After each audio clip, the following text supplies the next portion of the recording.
They had 1 hour to explain a military operation and left with more questions than answers. So what are they hiding? He actually brought it up in the brief, oddly, which I thought was, just some reiterating his talking points on this. When I was specifically asking him questions about strikes, again shows that this is very performative for him, even in front of a group of senators. What I did learn down there is they don't want to be that transparent with us.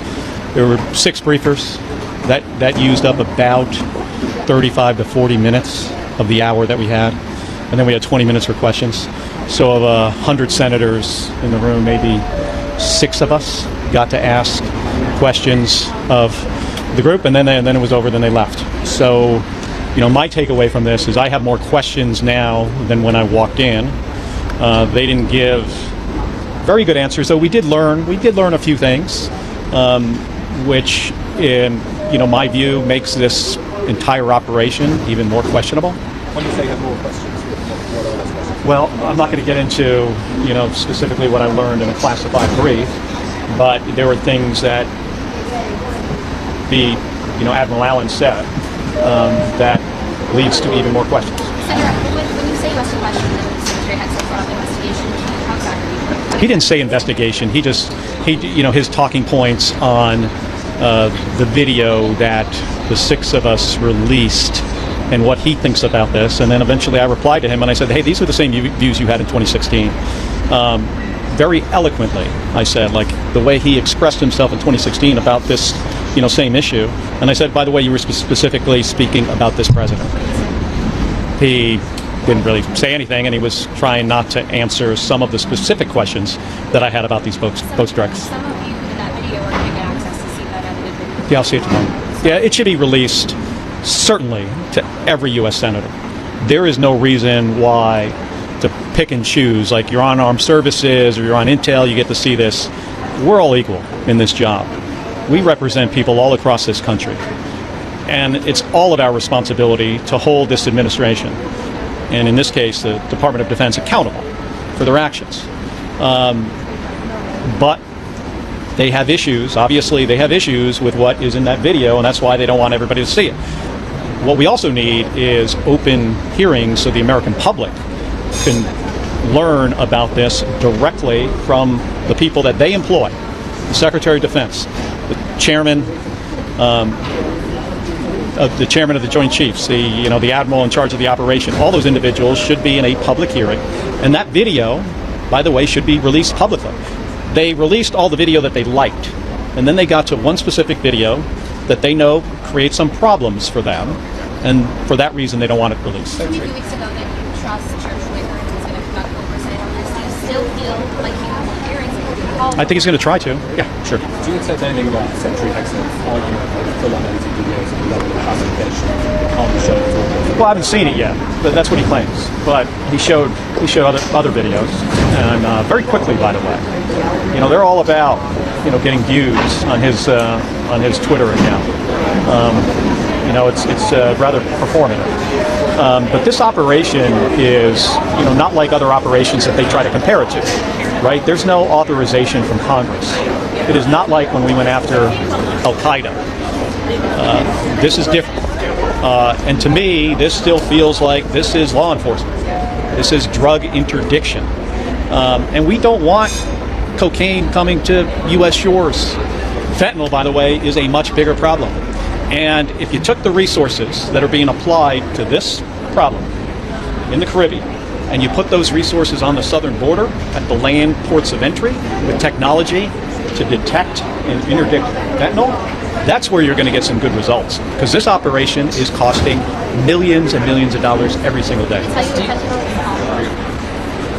Let me just say, those routes through the Caribbean are not to traffic fentanyl. Everybody knows that. They don't even have to. Nobody will even ask that question because everybody understands that these are routes to traffic cocaine predominantly to Western Africa and to Europe.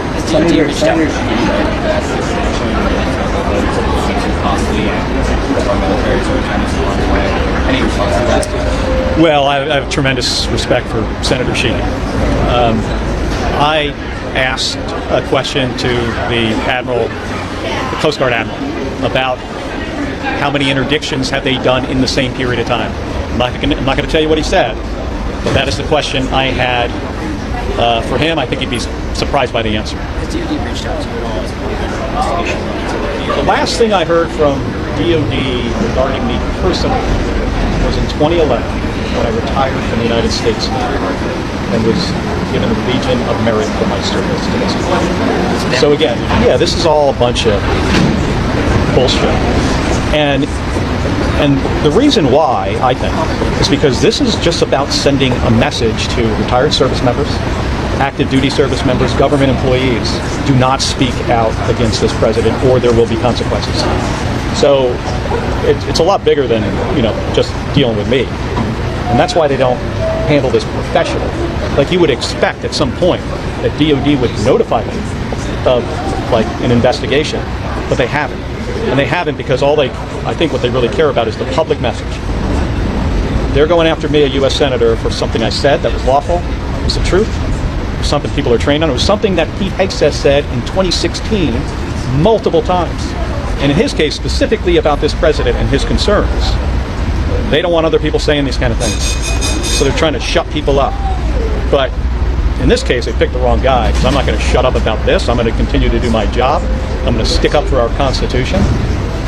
I mean, I think Pete Hegseth is a guy who goes to work every day to try to figure out how does he please the president. That's a recipe for some major problems. All right, thanks, folks. Thank you. Thank you, Senator. Appreciate it.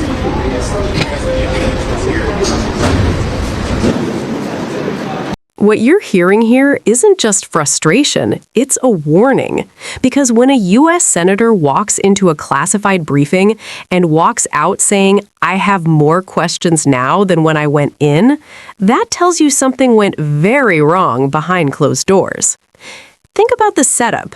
An entire room of senators, 100 elected officials responsible for oversight of the military, gets just 1 hour. But most of that time, taken up by briefers reading prepared talking points. So by the time it's over, only a handful of senators even get to ask questions. That's not transparency. That's control. And the takeaway is even more troubling. The information they did receive didn't clarify the mission. It made it more questionable. Now, pause on that. This isn't a random policy discussion. This is about a military operation, something costing millions of dollars every single day, something with real-world consequences. And yet, according to what we're hearing, the people responsible for oversight are struggling to even get straight answers. Then it gets even more revealing. There's a video, footage tied to the operation, that apparently tells a story the Department of Defense doesn't want widely seen.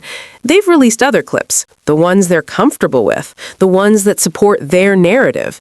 But this one? Suddenly, it's restricted. Suddenly, it's selective access. Suddenly, not every senator gets to see it. That raises a simple question. If everything checks out, why hold anything back? Because in situations like this, transparency isn't just about information, it's about trust. And once trust starts to erode, everything else follows. Then comes the bigger issue, legality. According to the senator, this operation doesn't look like past military actions. It doesn't resemble something like going after terrorist groups, such as Al-Qaeda, where there was clear authorization and defined objectives. Instead, this feels different. More like law enforcement, more like drug interdiction. And that distinction matters. But a system where asking questions might be exactly what some people don't want happening. And that's when you have to start asking yourself the most important question of all. What else aren't we being told?